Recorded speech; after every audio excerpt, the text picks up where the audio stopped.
Segala puji bagi Allah yang telah menghidupkan kita setelah mematikan kita sementara.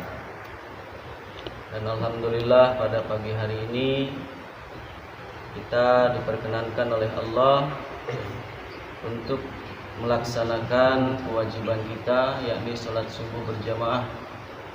Mudah-mudahan aktivitas kita di pagi hari ini bernilai ibadah di sisi Allah Subhanahu wa taala. Amin. Untuk keberkahan acara ini mari kita awali dengan berbasmalah. Bismillahirrahmanirrahim. Yang kami hormati para tokoh masyarakat di kampung Kompak, Desa Cimahi ini, dan seluruh warga yang hadir. Insyaallah tujuan kami hadir di sini adalah untuk bersilaturahim dengan warga di kampung Kompak ini. Mudah-mudahan senantiasa Allah berikan kepada kita kasih sayang sehingga kita bisa saling membela nanti di hadapan Allah Subhanahu wa taala. Amin. Salawat beserta salam semoga tetap tercurah limpahkan kepada baginda alam Nabi besar Muhammad Sallallahu alaihi wasallam, pada keluarganya, kepada sahabat-sahabatnya, tabi'in, tabi'ut tabi'in, dan kita semua yang senantiasa terus berusaha istiqomah dalam melaksanakan risalah-risalah. Ikhwan fillah rahimakumullah, Allah menciptakan manusia tidak lain adalah untuk beribadah. Sebagai dasarnya ayat Allah, wa ma khalaqtul jinna wal insa illa liya'budun. Tidaklah aku ciptakan jin dan manusia kecuali hanya untuk ibadah. Tinggal bagaimana kita mengartikan apa itu ibadah. Secara takrif, ibadah itu segala aktivitas yang diridhoi Allah itu adalah ibadah. Tetapi secara spesifik ibadah itu adalah melaksanakan ajaran Allah. Ya. Jadi ibadah itu adalah melaksanakan ajaran Allah. Jadi di luar ajaran Allah itu bukan ibadah, walaupun baik. Ya. Kenapa demikian? Bukan tanpa dasar. Allah di dalam surat At-Taubah ayat 31 berfirman, A'udzubillahi minasyaitonirrajim, ittakhadu ahbarahum wa ruhbanahum arbabam min dunillah wal masih ibna Maryam wa ma umiru illa liya'budu ilahan wahida. Ya. Jadi kata Allah, mereka menjadikan rahib itu orang alim ya, di kalangan mereka, waruhban, ahbar ya, wa ahbarahum, dan pendeta-pendeta mereka, arbaban, menjadi tuhan-tuhan yang disembah, min dunillahi, dari selain Allah, wal masih ibna Maryam, dan al-masih putranya Maryam. Pada waktu itu ada seorang sahabat namanya Adi ibnu Hatim. Adi ibnu Hatim ini ketika masa jahiliyah beliau beragama Nasoro, ya, atau Nasrani. Maka ketika ayat ini turun, kebetulan Adi bin Hatim ada di situ. Maka Adi bin Hatim bertanya atau berkata kepada Rasulullah, ya Rasulullah, sesungguhnya dulu kami. Dan Adi bin Hatim ketika ngomong itu, Adi bin Hatim masih pakai kalung salib terbuat dari perak. Ya. Ya Rasulullah, dulu ketika kami beragama Nasoro, agama Nasrani, kami tidak pernah ruku dan sujud kepada pendeta kami atau rahib kami. Karena pengertian mereka ibadah itu adalah ruku dan sujud. Maka kata Rasulullah, bukankah pendeta-pendeta mereka orang-orang alim di kalangan mereka menghalalkan yang Allah haramkan dan mengharamkan yang Allah halalkan, lalu mereka mengikutinya, itulah bentuk ibadah. Ya. Jadi ibadah itu secara spesifik kalau kita kuncupkan, ya, kita kerucutkan, jadi ibadah itu melaksanakan ajaran Allah. Ya. Kira-kira kalau kita melaksanakan ajaran Allah di mana? Di Quran, ya. Di dalam sistemnya Allah. Bisa nggak kita melaksanakan ajaran Allah di mana saja? Tidak bisa. Ya, harus ada tempatnya. Kita sholat di mana aja bisa. Ya. Jadi ada sebagian ajaran Allah itu yang bisa dikerjakan di mana saja. Ada sebagian ajaran Allah itu yang hanya bisa dilaksanakan di dalam sistemnya. Contoh, ya, sebagai contoh.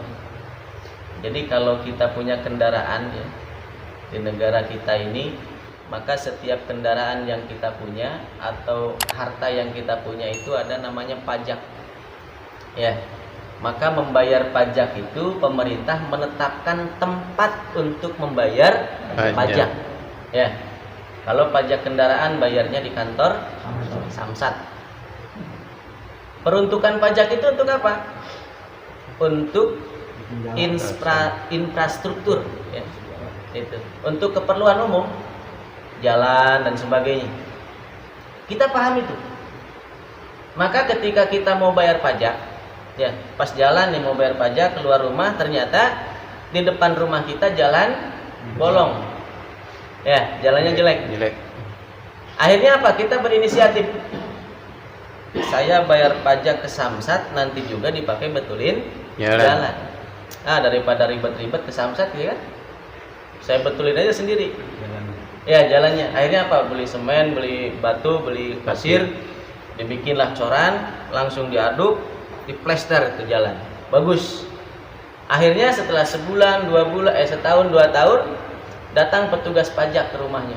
Pak, bapak ini pajak belum bayar ya motornya? Udah pak, kok di catatan kita nggak ada? Ya saya bayar pajaknya nggak ke Samsat, kemana? Ya saya malah langsung aja itu jalan saya baikin. Karena kan uang pajak itu buat perbaikin jalan. Nggak bisa begitu pak, ada mekanismenya. Ya, ada sistemnya tuh. Ya, ada sistemnya, nggak bisa sembarangan. Nah itulah namanya ibadah. Jadi ibadah itu melaksanakan ajaran Allah. Ajaran Allah itu apa? Islam. Inna dina indallahil Islam. Wa may yabtaghi ghairal Islam madina falayyuqbala minhu wa huwa fil akhirati minal khasirin. Siapa yang mencari ajaran selain Islam tertolak. Yes. Itu. Jadi ibadah itu melaksanakan ajaran Allah. Ajaran Allah itu apa? Islam. Ya. Maka Islam ini dalam seluruh kehidupan kita harus Islam. Keluarganya keluarga yang Islam. Ya. Bermasyarakatnya bermasyarakat yang Islam, berekonominya ekonomi yang Islam. Itu baru dinamakan udkhulu fisilmi kafah. Boleh nggak kita pilih-pilih? Ajaran Allah itu kita pilih-pilih. Ya. Jadi kita ibadahnya sama Allah itu, ya Allah, saya mah kurang seneng yang ini, saya mah nggak mau mau yang ini aja gitu. Boleh nggak? Nggak bisa. Karena kata Allah bahwa wa ma khalaqtul jinna wal insa illa liya'budun. Tidak ada perintah lain dari Allah itu kecuali ibadah. Jadi ibadah nggak boleh pilih-pilih. Kayak kita menjadi karyawan sebuah perusahaan, bos saya mah ini mah nggak mau, saya mah pengennya kerjanya ini aja, pengen yang enak-enak doang. Ya, kerja yang berat-berat nggak mau. Nah, itu namanya karyawan. Karyawan kurang ajar. Ya, nah itu. Jadi kita beribadah sama Allah itu kata Allah udkhulu fis-silmi kafah, berkeluarga yang Islami, berpolitik yang Islami, berekonomi yang Islami. Hari ini ekonomi kita Islam bukan? Islam. Hah? Ada tulisan Arab di depan. Oh gitu. Bismillah. Ya. Ciri ekonomi Islam itu bagaimana? Hah? Ya. Karena di dalam melaksanakan ajaran Allah ini tidak mungkin Allah suruh sesuatu tanpa dikasih Contoh. Semuanya ada contohnya. Hari ini yang berlaku ekonomi itu ekonomi kapitalis. Terus ke atas.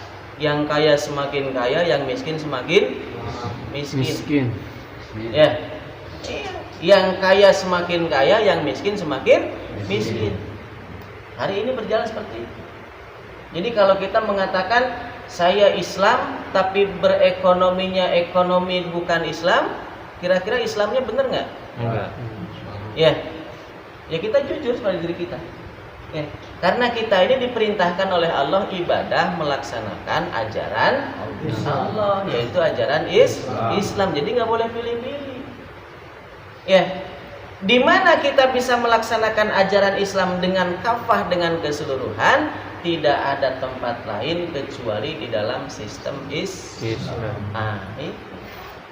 Sistem Islam itu seperti apa? Nggak mungkin Allah nyuruh kalau nggak ada contohnya. Maka kata Nabi Muhammad, kanat banu Israila tasusuhumul anbiya. Sesungguhnya Bani Israel dulu dipimpin oleh para nabi. Kullama halakan nabiyu, setiap wafat satu nabi, khulafaun nabi diganti dengan nabi yang lain.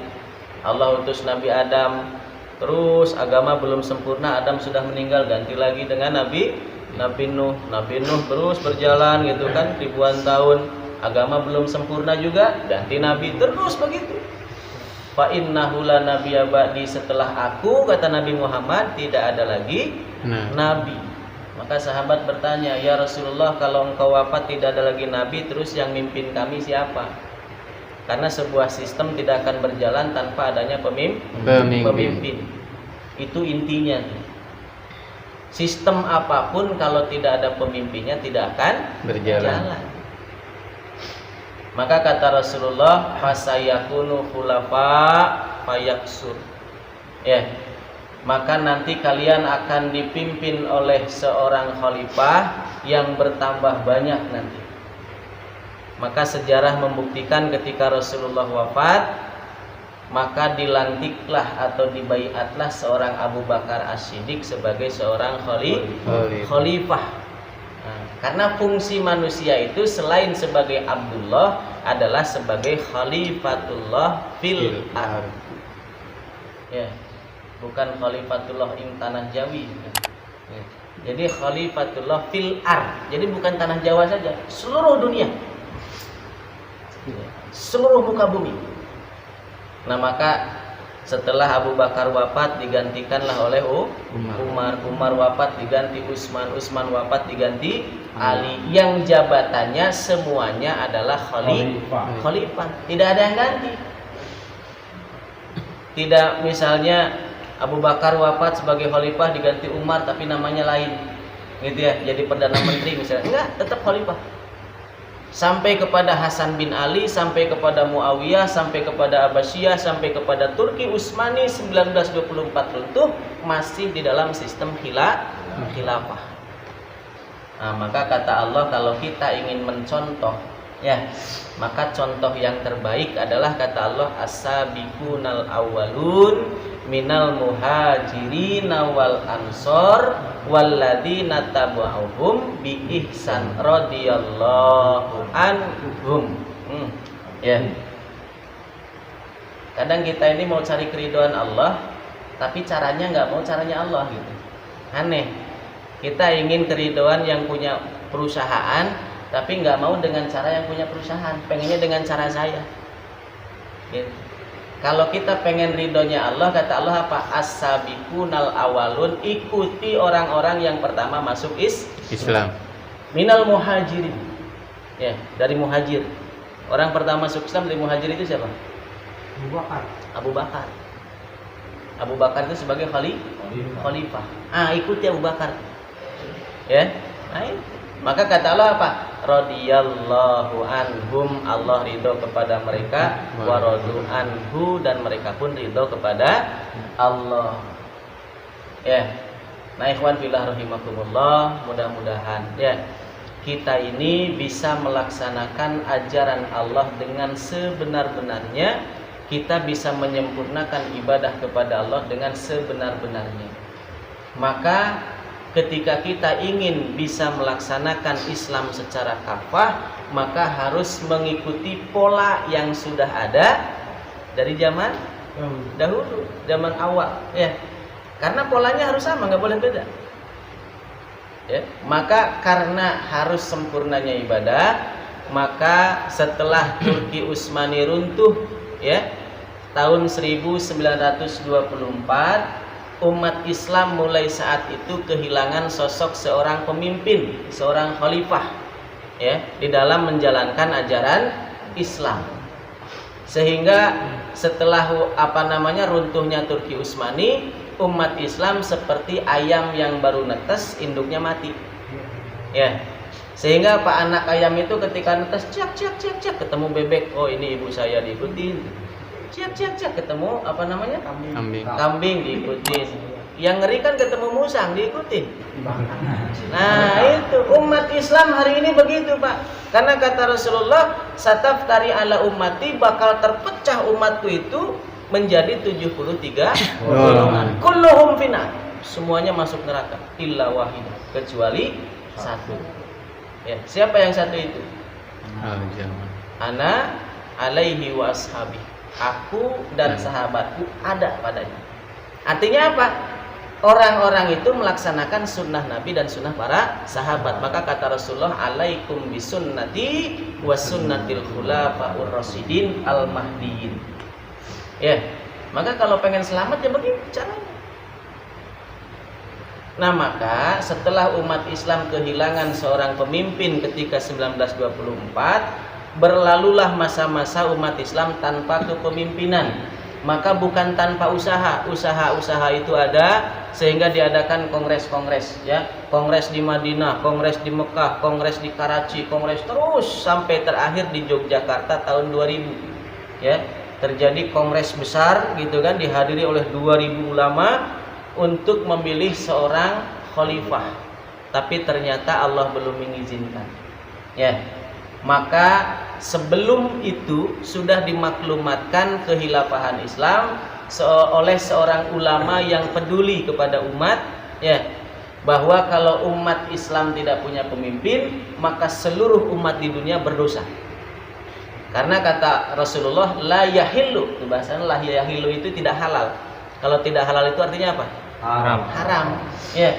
Tidak halal 3 orang berjalan di muka bumi tanpa mengangkat seorang pemimpin. 3 orang saja nggak angkat pemimpin nggak halal. Apalagi seluruh umat di bumi nggak punya pemimpin.